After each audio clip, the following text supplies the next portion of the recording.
Okay, this is called Spark and Sharp, and this is really a neat tool because it's the newest member of the family and it has a magnesium in the handle. So all you got to do is you just unscrew this right here, and out comes the magnesium piece. Now when you're out in the woods and you either need a fire because of survival or you want a fire, you're going to do what is the easiest thing to make a fire. If your wood is wet, if your kindling is wet, first of all, I cheat a little bit. Before I leave hunting, hiking, camping, fishing, I prepare. I take a little bit of hand sanitizer, a little bottle, I take a little bit of kindling, I put them in a Ziploc bag. I actually get prepped for my fire because you never know when you're going to need it. Keep this stuff on you and keep this in your pocket. And I'm going to throw this in just a little bit. When you're hiking and stuff, you need your pocket knife in your pocket, not in your pack. Why? If you fall down off over a bank or something, you're going to get separated. You drop your pack, you're done. You're off over a bank, you're hurt, you're lost, you're out there with nothing but what you have on you. So this one right here is the one that I really favor. We have two sharp corners right here. There's a sharp corner, there's a sharp corner. These are made out of tungsten carbide.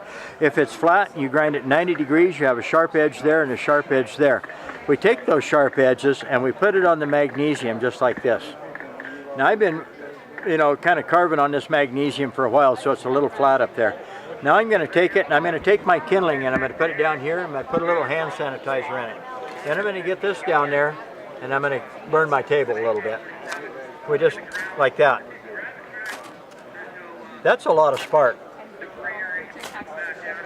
So when you prep for your fire, you got a little bit of kindling. You can take completely wet wood if it's dry, carve off the wet, get down into the dry, make your little tiny feathered pieces, get a little pile going, put your hand sanitizer on it, get right down there next to it and do this to it. That's how I start a fire. You have to hang on to this a little bit because if you're just kind of, like that, not going to work. Get a hold of it and then give it a good one. This is about 4 months worth of carving on that. You can see that there's very little of it gone actually. Sharp and Spark, as far as I'm concerned, is the best handy sharp that we've got. Why? Because I can sharpen all my knives, I can start a fire. Even though I take this one and keep doing this to my sharp corner, that corner right there stays just as hard and sharp as can be.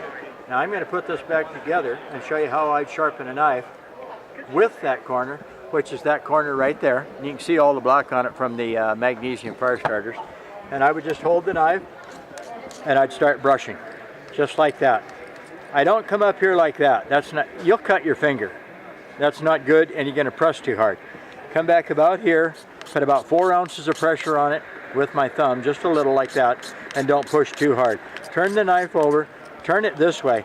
If you just keep going one direction, you'll actually set up a cut pattern on the blade. That's not good. Alternate from this way to that way to this way, but you're going to incorporate it without thinking about it. You just turn it. See, I'm actually using my middle finger to twizzle it back and forth, like this, like that, like this, like that. Turn it over, come right on out, tip it up, do the tip. This particular model right there is called it's called Spark and Sharp. The V notch is for reshaping blades. If you got a blade that's kind of thin, like a kitchen knife, you can run it through there and reshape it. It's going to make about a 22-degree angle. I like about a 17-degree angle so that they're sharp. 22 to 25 degrees makes them tough so you can actually pound it through something if you have to, or you can whack at it. And that's why I like Spark and Sharp. It's how to use it.